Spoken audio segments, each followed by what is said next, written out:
Mic bye అక్క చెల్లెమ్మ అడుగుతుంది mic రాదు. బ్లాక్ సారీ కట్టుకుంది. ఏంటి మైక్ ఇవ్వడంలా? ఆ మహిళలందరూ ఇందాక చాలా సేపు వాళ్ళకి మైకు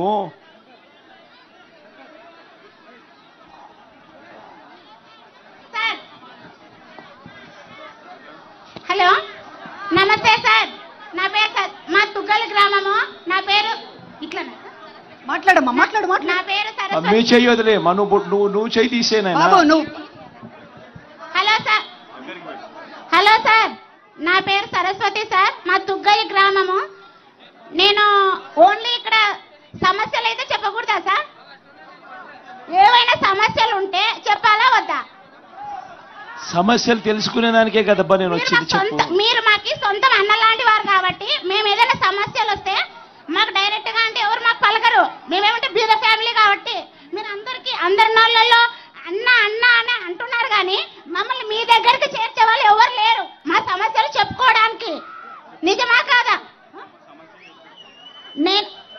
మా ఆయన ఆరోగ్య సార్ చెప్పడానికి సరిగా నాకు మా ఎక్స్పీరియన్స్ వస్తుంది సార్. చెప్పమ్మా చెప్ప. వినపడుతుంది సార్. మా ఆయన ఆరోగ్యశ్రీ కిందనే ఆరోగ్య మిత్రగా వర్క్ చేస్తున్నాడు సార్. మేము ఈ ఆరోగ్యశ్రీ కిందనే మా జీవన భృతి ఉన్నది. గత 12 సంవత్సరాలుగా మా ఆయన అందులో వర్క్ చేస్తూ సడన్ గా ఒక 2 years బ్యాక్ చనిపోయినాడు సార్, హార్ట్ అటాక్ వచ్చి.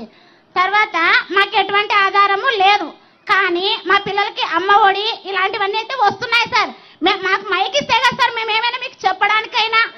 ఇతను మైక్ ఇవ్వమంటే ఏమంటాడు? సరేమ్మా, ఇందాక డాన్స్ చాలా బాగా వేసావు నువ్వు. మేము ఏదైనా పొగడాలన్నా ఏదైనా అనాలన్నా మాకు రైడ్ ఉంటుంది కదా సార్. నువ్వే పట్టుకోబా మైకు. వద్దంటున్నాడు సార్. నువ్వేదో పట్టుకుంటావు నాయన మైకు, ఇచ్చేసేయి. సరే సార్.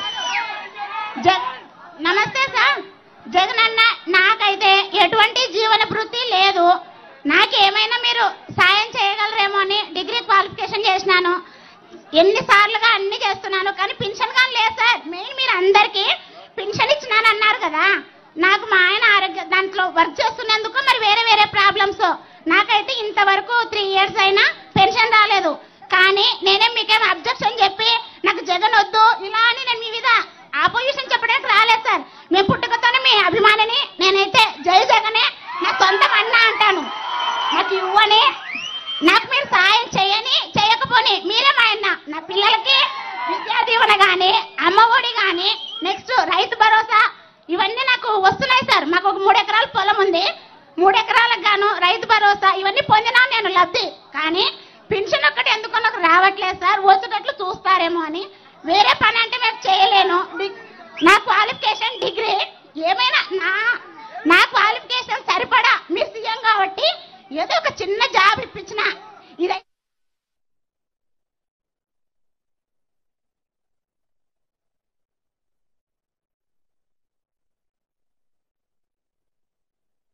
చాలా సార్లు పెట్టినాను సార్.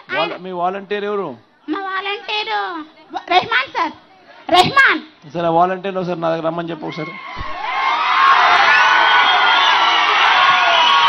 అమ్మా విషయం తెలుస్తుంది అమ్మా. అంతేలేండి సార్. వాలంటీర్ నా దగ్గరికి వస్తే విషయం తెలుస్తుంది. సరే సార్. ఏ కారణం చేత ఈలేకపోయాడు, ఎందుకు ఈలేకపోయాడు కారణం తెలుస్తుంది. మీరైతే అన్ని ఇది ఒక్కటి కాక మిగతావన్నీ మేము లబ్ధి పొందినాం సార్. మా పిల్లలకి నా పెద్ద కూతురు గవర్నమెంట్ బడిలోనే చదివించినాను. 10th క్లాస్ అయిపోయింది సార్. అమ్మ ఒడి ఇవన్నీ నేను పొందినాను సార్ లబ్ధి. కానీ ఇది ఒకటి రాలేదని చెప్తున్నాను సార్, అంతే. నేనేం మీకేం అట్లా చెప్పట్లేదు సార్. నాకు సరిగా మాట్లాడడానికి రావడం లేదు. దయచేసి. తప్పే ఉంది, నాకు చెప్పకపోతే ఎవరు చెప్తావు కానీ. ఇన్ని కోట్ల మందికి సహాయం చేశారమ్మా, తప్పనిసరిగా